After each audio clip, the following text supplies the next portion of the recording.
What's going on, everybody? It's the Right Hook Pod. It's your boy Mike Ryan, my guy Sniper below.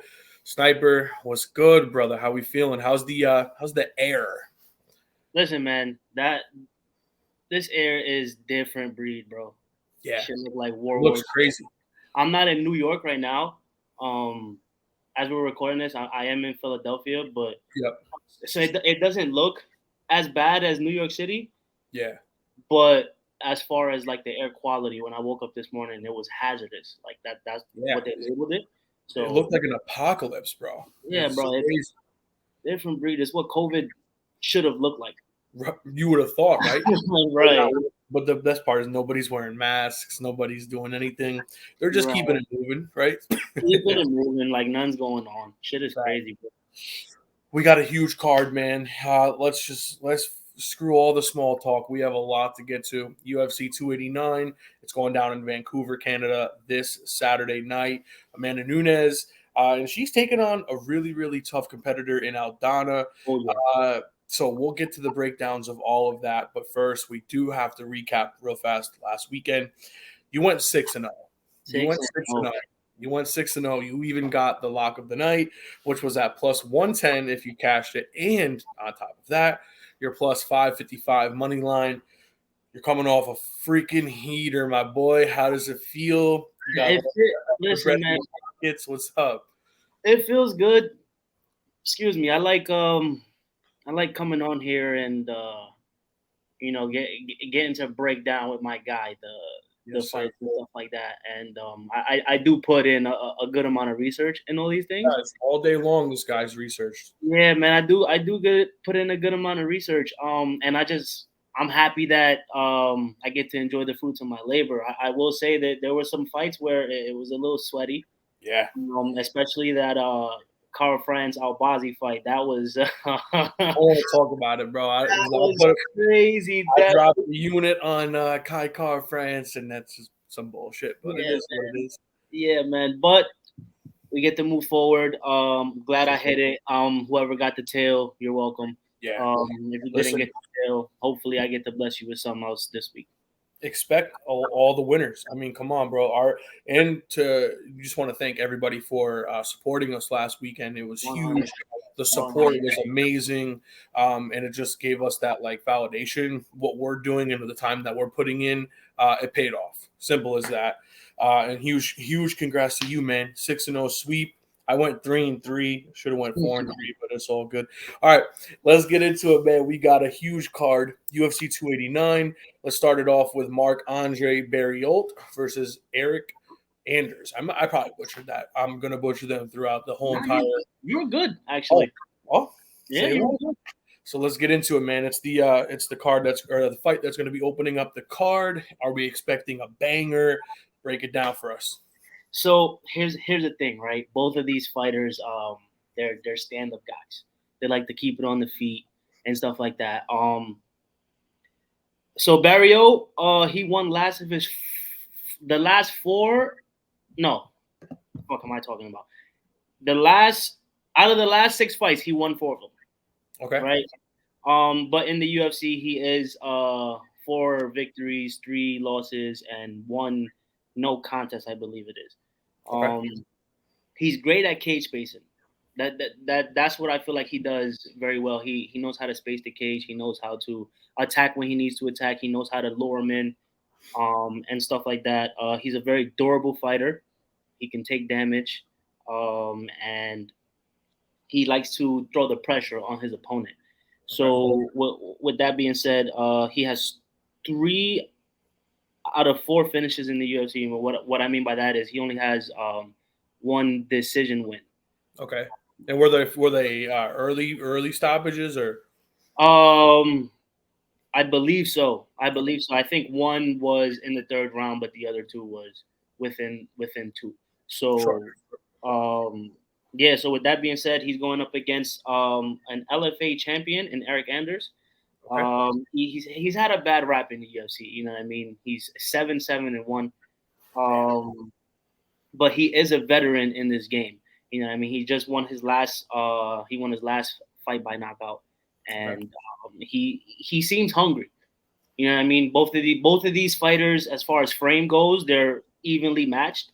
And as far as power goes, I feel like they're evenly matched. So, if I had to pick, so this is one of these fights that I kind of want to stay away from the money line, right? Because Okay. I'm a fan of both of these fighters. Both of these fighters intrigue me in a way, Sure. and I don't want to sully the fight while I'm watching it, if you will, by You betting don't on want to spoil it when you're hoping for something and might not. exactly, Yeah, I get it. exactly. So I kind of want to enjoy this fight. However, I do think that this fight is going to end by knockout. Okay, so So it's not going the distance. yeah, definitely not going the distance. And if you had to sprinkle on something, take it under 2.5 rounds. All right, we'll put it in the we'll put it there. So under 2.5 for the opening fight on the UFC 289 card. And who do you think will win that fight? I know you want to stay away, but Listen, you have man, to have a gun to head, favorite. gun to head. Real quick, the odds. So Barrio is minus 146, and Anders is plus 114. Oof, So I hate those kind of fights, bro. you know what I mean? It's Yeah, oh, man, there's no heavy favorite. It literally can go either way. Um, but they're both coming off of wins, right? So, yeah. but however, Barrio has the more momentum Okay. in the win column. So, if gun to head, I'm picking Barrio. All right. Snipers, he's gonna take Burial, but he's not taking the money line for that. So, oh, what you got? You got a Four Loco? You got a Four Loco? No free plays. No free plays. That was played. All right, let's get on to the next fight, which I love this fight. Let's break it down. Who do you like? Dan Ige, the number 13th ranked fighter. Let's break it down. So here's the thing, right? So we'll start off with the underdog here, and Nate the Train Landwehr. Dude, love that guy's energy, man. He's a fun fucking fighter to watch, bro. Yeah, for Very sure. entertaining. His after his last win, the post fight interview, dude's funny as shit, bro. Oh yeah, he took the mic and he's going crazy. Yeah, Yeah, yeah. bro. He's Yep. a funny motherfucker. I'll give him that. Yep. He's on a 3-fight winning streak. He won 4 out of 6 fights in the UFC. Okay. Before the UFC though, he was 13-2. Okay. So this is before the UFC, and only 4 of them were by decision, and he is a 2-time champion. He's a very durable fighter. He throws the pressure on his opponents. Pressure also does not phase him. So it's actually a very interesting matchup against Dan Ige. Okay. Landwehr almost got cleaned. He almost got cleaned his second to last fight. I'm pretty sure he was knocked out, and because the fighter kept throwing, He did. He got knocked out by a flying knee, bro. and he just kept throwing bombs at him, and I think the second hit woke him up. Mans was on the floor asleep, and then the second hit I think woke him up, and then he ended up winning the fight, which is crazy. So that's definitely something to think about. However, he's going up against my guy, 50K Ige. You know what I'm saying? 50K Ige. Is that what you call him? Yeah, that's his name, 50K. Okay. 50K So he won his last fight off a walk off knockout in the second round, which was beautiful. If you have the time to go check it out, please go check it out. Definitely. He has a lot of power in the pocket, and Landwehr likes to trade a lot, so there's gonna be a lot of shots being thrown in the pocket. Okay. So Nate has to watch out for that. Yeah. Dan is a very, very good striker. He's a very, very good wrestler as well. A lot of people don't know that about him, but it's Oh, sorry. Go ahead. Nah, I was just saying he's very, very seasoned in the wrestling department. Like, So it's and also Dan Ige. And sorry, I should have knew his nickname 50K. He's never been knocked out and he's never been submitted. It's only been 6 decisions. So it should be interesting with those two though, because the caliber, the way they fight, and so yeah. Do you think that fight goes to the decision, or do you think it's going to be not going the distance? It does not go the distance. No fucking way. This is a barn burner of a fight, 100%. Okay. This actually has potential to be fight of the night. I'm not gonna lie. Ooh. This does have. If I could bet that at plus odds, I would 100% bet that at plus odds. Okay. So if you're listening to this and you have that prop available to you, sprinkle something. Just take advantage of it. You know what I mean? Because this definitely has a lot of star power potential to be fight of the night. Right. Danny Gage, however, is a lot more experienced against Nate, so that is going to play a big factor. And just the fact that he's tough as shit and does not get finished poses somewhat of a problem against Nate Landwehr. So if So I'm gun to your head. gun I'm to not my even head, gonna go right gun ahead. to my head, Danny Gay. Dan, And I already kind of figured you were going Danny yep, again there. and then Okay. a sprinkle, on Not going to the distance. under 2.5 rounds as well. That's Okay. definitely a sprinkle. All right, we're moving along, man. Let's get it going. Mike Mallet going against Adam Fugit. This is going to be an exciting one. Let's talk about it. Break it all down, Mr. Sniper. So here, yeah, this might be my favorite matchup of See, tonight. mine is Ige and Nate, aside Right. from I go mean, ahead. that's another barn burner of a fight. But these Sure. two, Yep. bro, oh my God, Mike Gonna be fun. Malott. And they're both. All right, go ahead. Mike Malott, dude's on a 3-fight winning streak, right? He's 2-0 in the UFC, and he won his matchup on Dana White's Contender Series to secure that UFC contract. He has Yep. 100% finishing rate in all of his finishes first round. Wild, bro. Love that.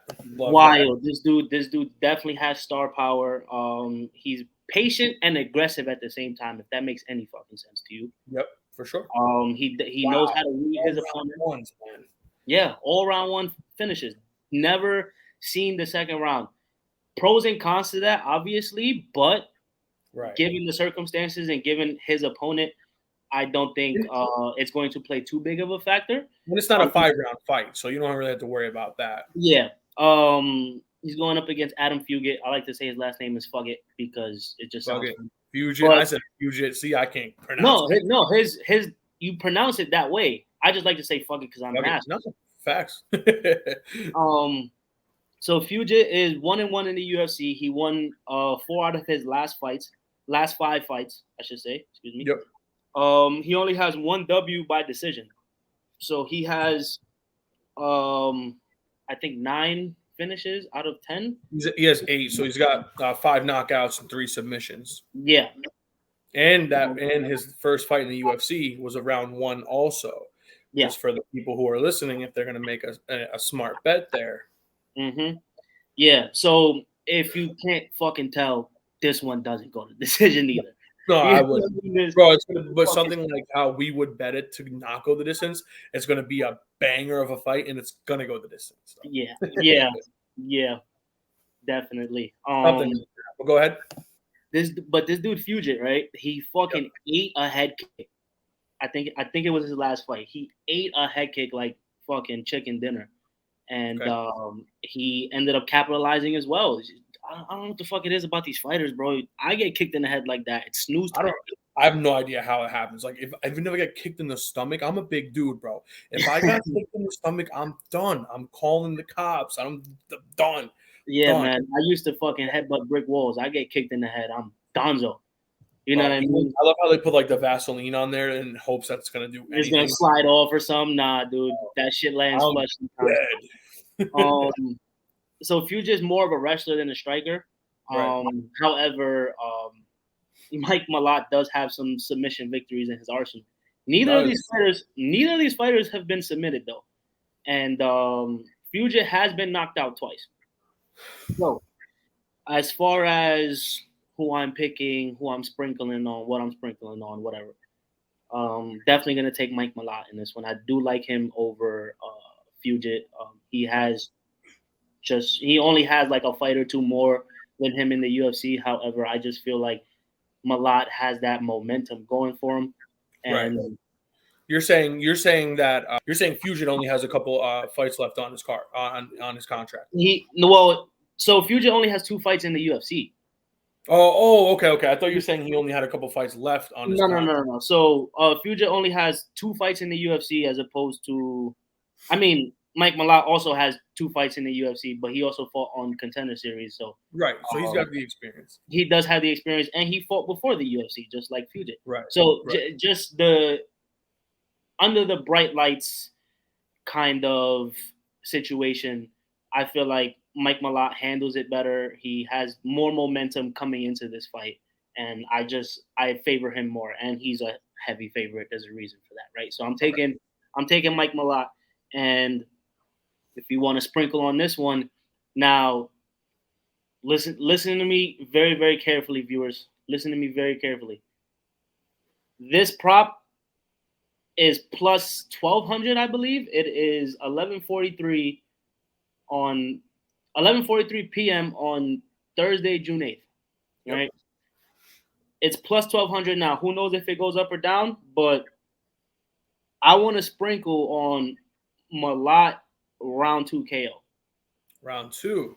Round 2 KO. Round two. No round one Not action. not one. Not one. I think for some reason We're gonna feel each other out. they're gonna feel each other out, respect each other a bit too much, Sure. and if it does go to round two, like I said, Malott has never been into round two. If it does go into round two, Malott's gonna be like, "Fuck this! I have all first round finishes. I didn't finish him in the first round. I'm trying to kill him."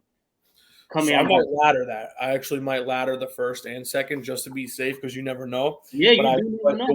the way you're breaking it down though, it sounds like a round two is in order. Yeah, so that's definitely something I would sprinkle on. Okay. All right. So listen, we're halfway through it. We got two more fights, bro. The biggest fights of the night. Everyone's waiting for it. Let's get into it. It's my favorite fight, except for the Nate one. Is Charles Oliveira, Beneil Dariush. I've been watching Oliveira fights all day. I've been watching Beneil fight all day.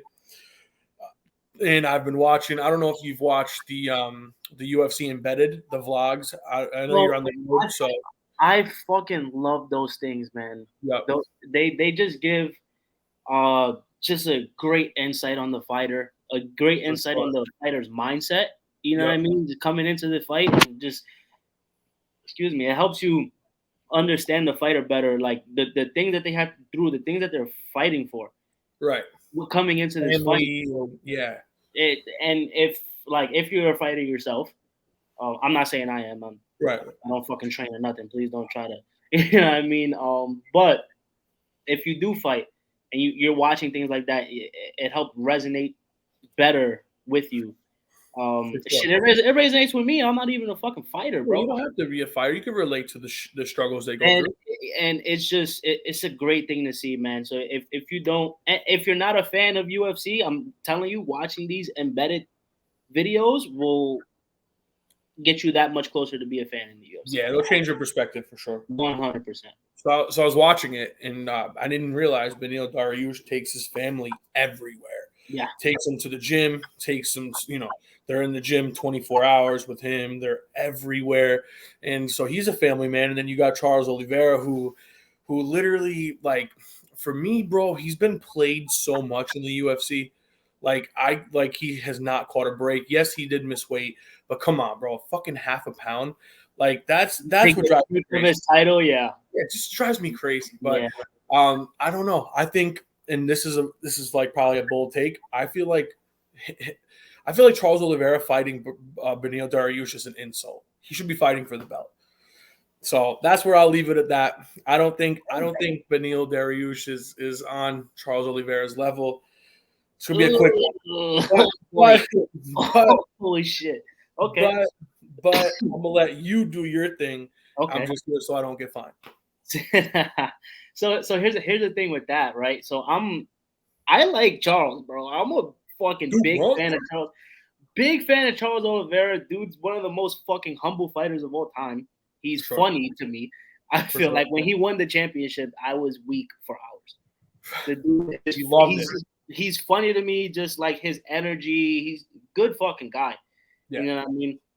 However, when you say Beneil is not on his level, I mean it, bro. It's kind of crazy that you mean it, though. You know what I mean? I know it's a bold take, but it's one of the hottest I've heard. But to be fair, Charles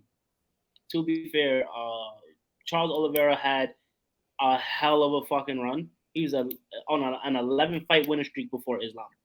Yeah. And so he fought against Islam Makhachev, and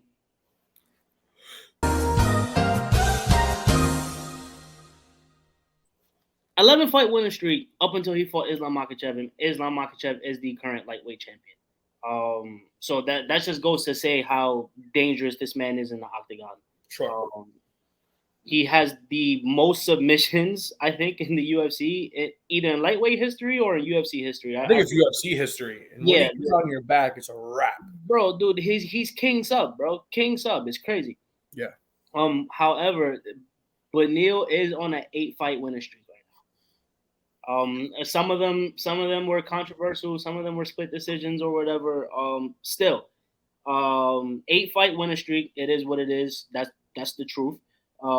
His scrambles on the ground is that of a god. I might get fucking wrecked for saying that, but it is what it is. I'm gonna let you rock. If you saw the fight up against Mateusz Gamrot, I just watched it, and his takedown defense was amazing. Bro, but Gamrot was fighting sloppy though, bro. Yeah, but no.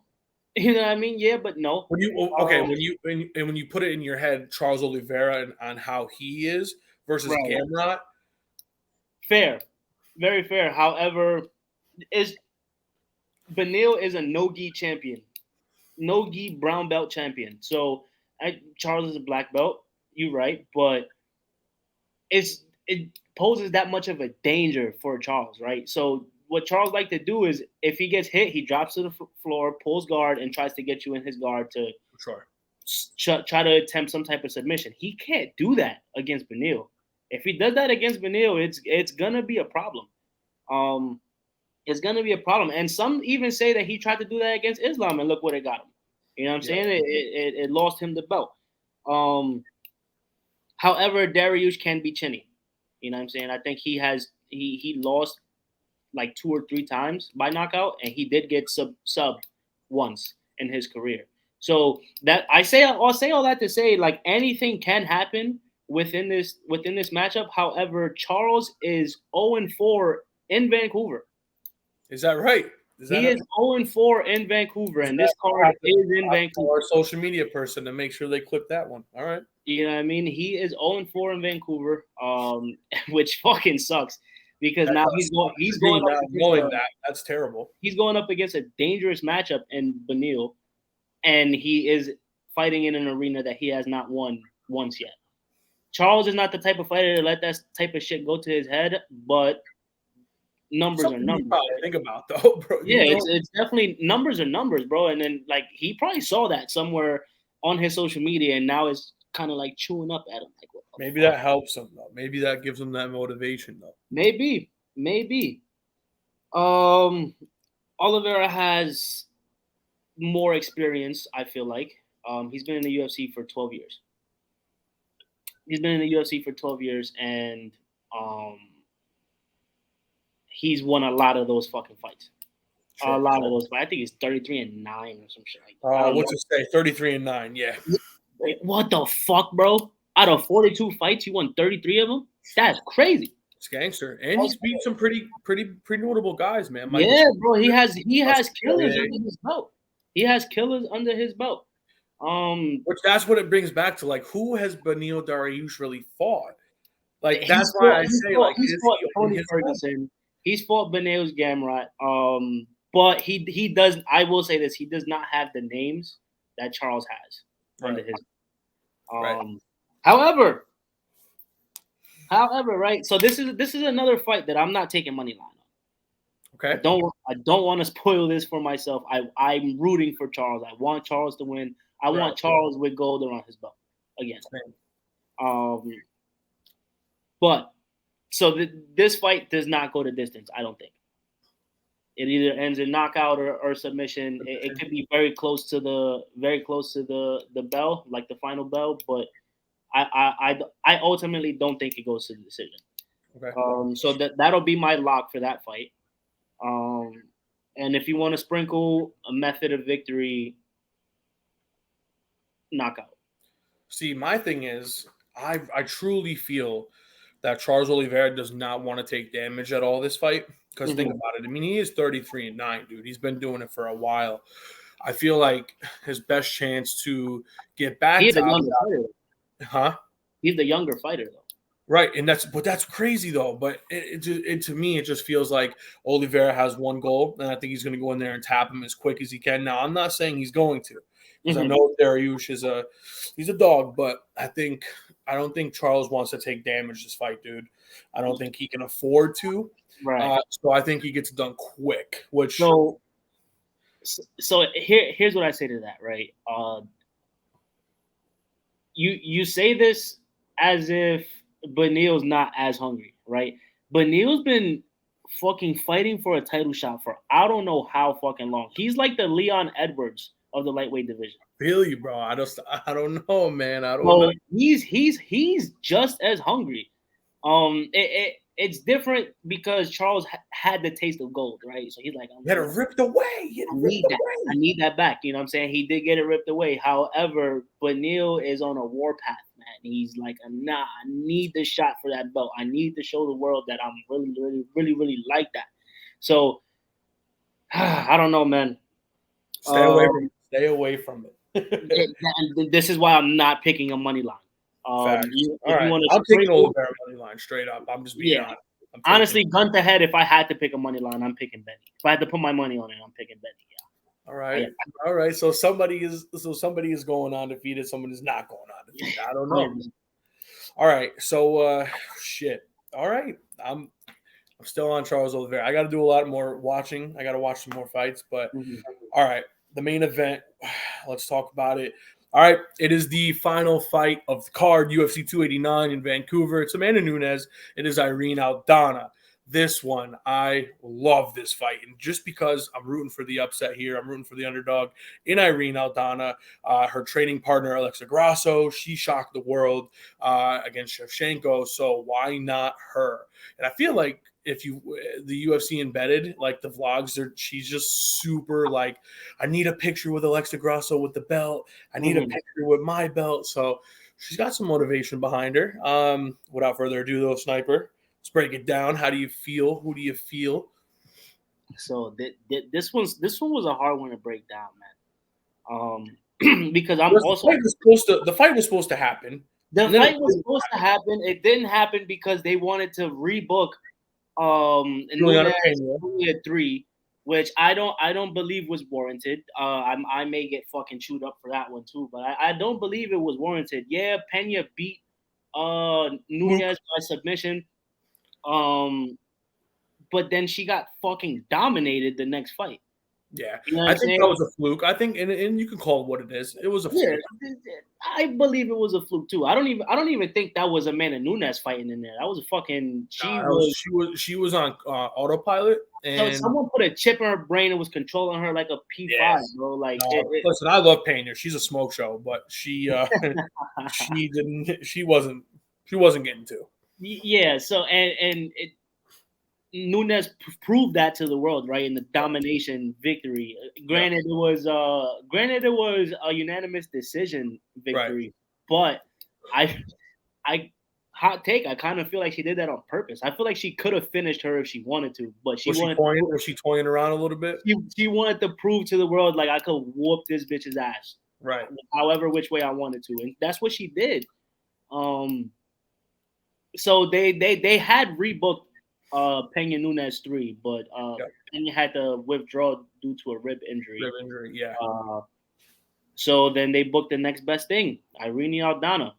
Irene Aldana won her last 4. She won 4 out of the last 5 fights that she had. 11 out of her last 14 victories were finishes. She's very, very, very calm under pressure. I have not seen a woman bantamweight this calm under pressure since fucking. I think Chris Cyborg was a bantamweight. But yeah, I have not seen a bantamweight this calm under pressure in a while. She's a warrior. You know what I'm saying? She does have that Mexican conquistador bloodline in her. You know what I mean? And she like you said, she has all this motivation. There's three Mexican champions in the Yeah. UFC Yair, Alexa, and who was and the other Brandon one? Moreno. Yeah, Brandon Marino. Yep. Brandon Moreno. So she is looking to bring number 4 back home to. Don't they all train together? I'm pretty sure I like Marino and her train together as well. I'm pretty sure, man. I'm pretty sure I wouldn't put it past them. Right, right. But she is going up against the dragon, the goat, the lioness, Amanda Nunes. I think it's her time. Possibly and arguably female GOAT in the UFC. She might be the GOAT, dude. She might be pound for pound GOAT, bro. It might go John Jones, Amanda Nunes. Yeah, when fucking Amanda Nunes is tickling his feet like this. You know what I mean? Right. She's just really like that, man. Her record speaks for itself. 15 out of 17 wins in the UFC. So she won 15 out of 17 fights in the UFC. She has 10 of them are finishes, some submissions, some knockouts. Her last loss was to Juliana Pena, but like I said, that wasn't her. That was a video game version of her, and somebody went AFK. That was me using her in the UFC getting cooked. Yeah, and you haven't played in 3 years, so that's what that was to me. Yeah. How I feel Irene is dangerous.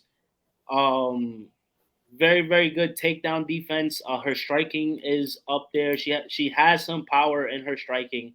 I don't think I don't have it in my heart of hearts to say definitively, at least, that she wins. That she beats and slays the dragon and Amanda Nunes. So if I had to pick a money line for this fight, which I'm going to pick Amanda Nunes. However, I do say that because I'm very confident that Nunes is going to win, but I'm also going just because I want Aldana to win. I would like to see her bring home the gold. I am going to straight this. I'm going to straight bet this Aldana by double chance, either TKO or sub. Okay. I am going to straight that just because Yeah, because I feel like that is a smart play because she's not going to get a decision. No shot. No. I mean, come on. Let's be honest. Not even Kai Kara France could get that decision. Right. And no, but realistically, like you said, if she's going to get it done, has to knock her out or she has to tap her out. It's a good play. I'm going to take that, actually. It's a good sprinkle. Yeah, 100%. Logic. Like, what, half a unit on it? Right. I might throw a unit on it. We'll see. We'll see how I feel. Right. I got to get some bets earlier in the prelims. All right, listen, we got a lot to get to still. It's the Right Hook Pod. Sniper's Lock of the Night is coming up next. I'm hyped. He's 2-0. He's 2-0. We are back.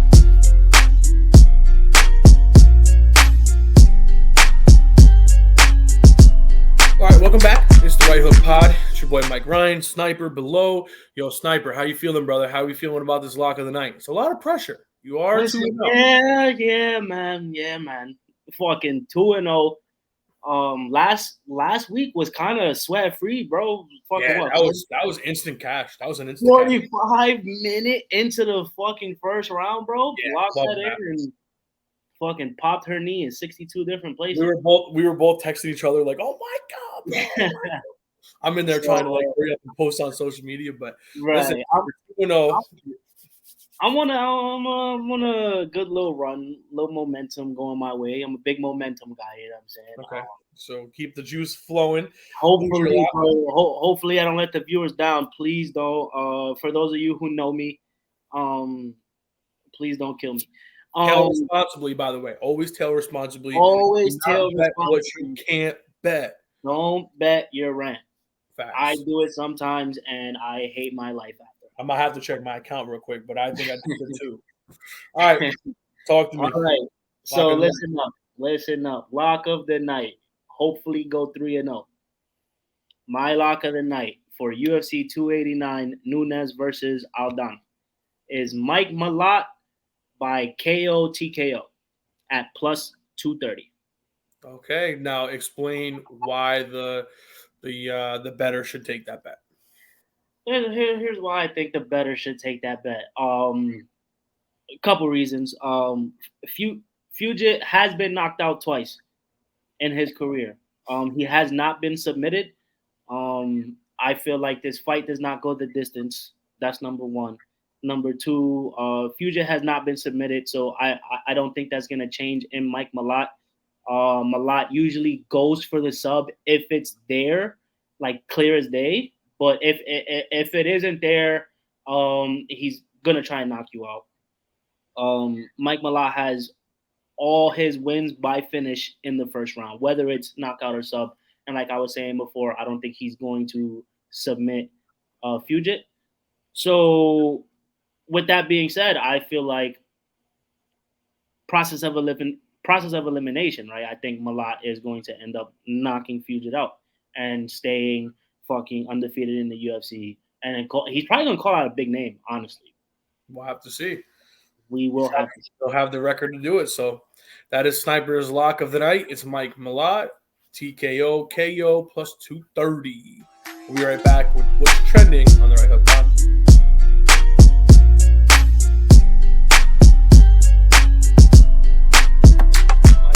Sniper. You'll see why he's laughing. I'll post a little blooper. The Ultimate Fighter. Let's talk about what's trending real quick. The Ultimate Fighter went down last Tuesday, and whoa, somebody had some cold sores. Yeah, man. What? I didn't even know you could get them on your face like that, bro. All right, first of all, never have I ever in 28 years of seen a fighter not be able to fight due to cold sores. So now I have to ask: Is it what I think it is?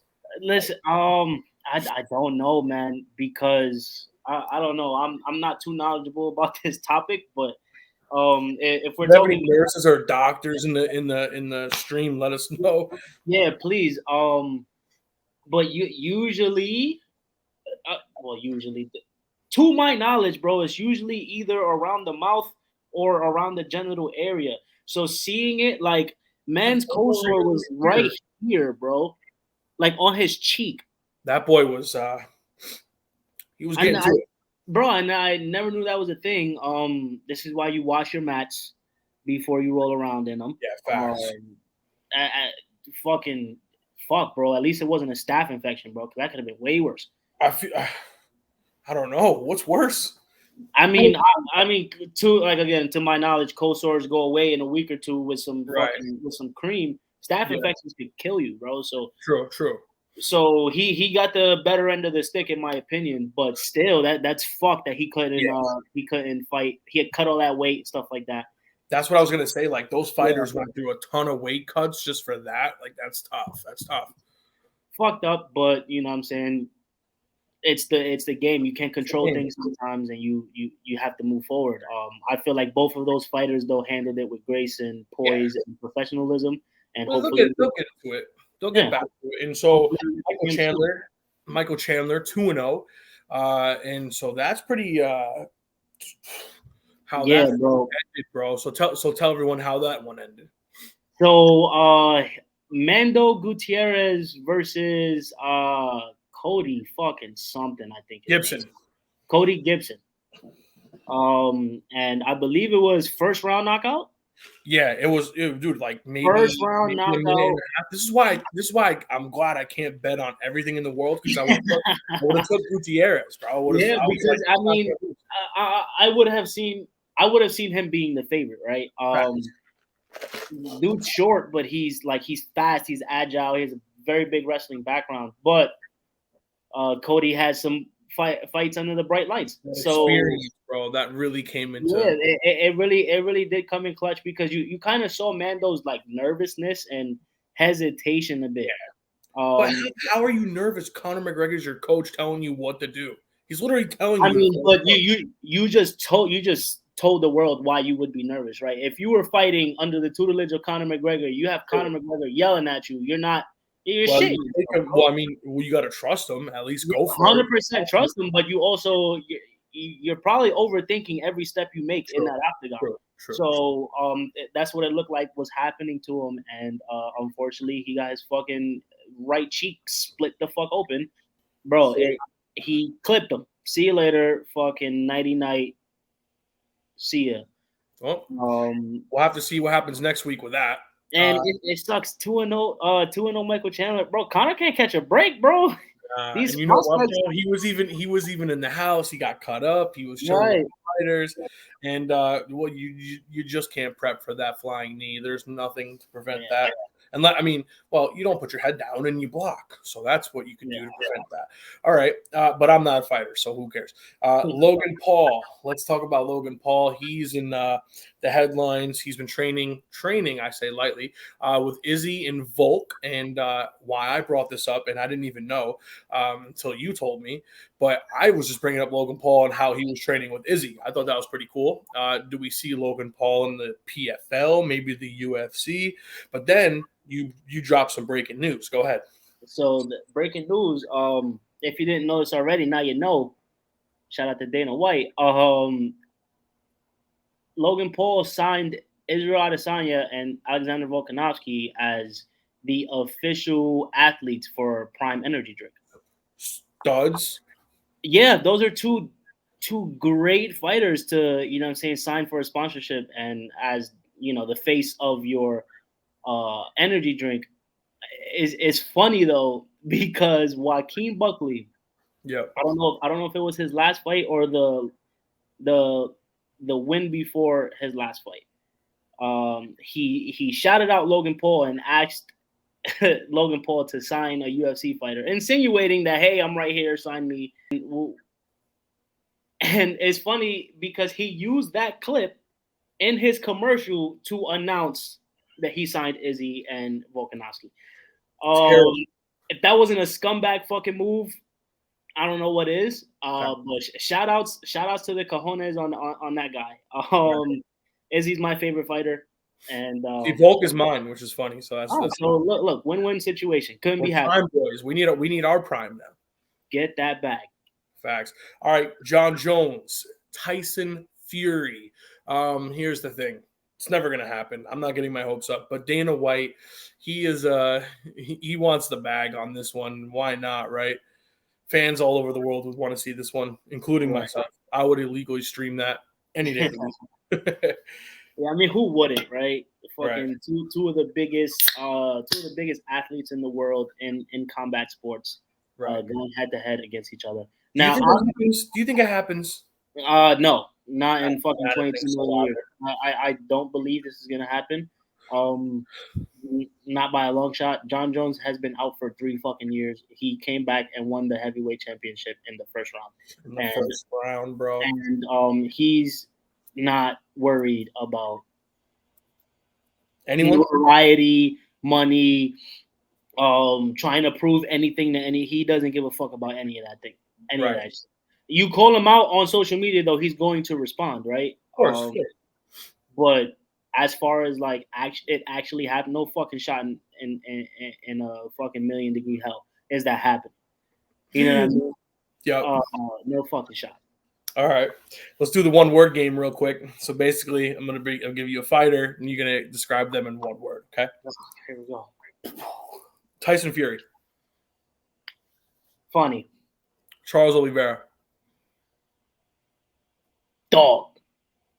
Beneil Dariush. Oh shit. One word, huh? Scramble. Logan Paul. Fuck that guy. Fuck that guy, honestly. Yo. Shout out to you for fucking signing the two studs, but fuck off. Facts. And last but not least, it's a good one. Dana White. Money hungry bastard. Money.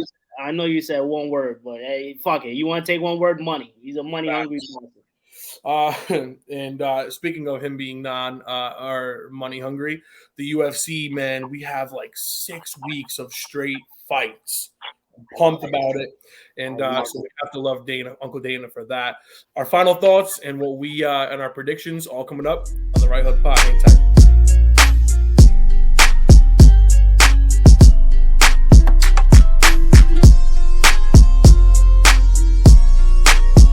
We're wrapping it up. It's the Right Hook Pod, UFC 289 in Vancouver. Amanda Nunes versus Irene Aldana. We're excited for it. We just gave you all of our picks. We gave you the lock of the night. We talked about what's trending. And we're ending it on our final thoughts. Now, these are very radical. They're not like, I don't know. I like having fun, and they could be wrong. They could be right. So I'll start it off by saying, if Ben Askren ever got in the ring with Jake Paul again, he'd knock him the fuck out. He would knock him the fuck out. Bow, bow, bow, bow. I did not see that one coming. My hot take. I'm sick of people throwing disrespect on Ben Askren's name. You do know he's one of the worst fucking strikers in the UFC history, right? The worst. It's my hot take, bro. It's my hot take. Oh shit. Okay, respect it. Respect it. All right. I guess my hot take. If Sean O'Malley ever got his hands on UFC gold, he will not be stripped of it. He won't. You think he'll retire it? He'll retire as the champion. Yes.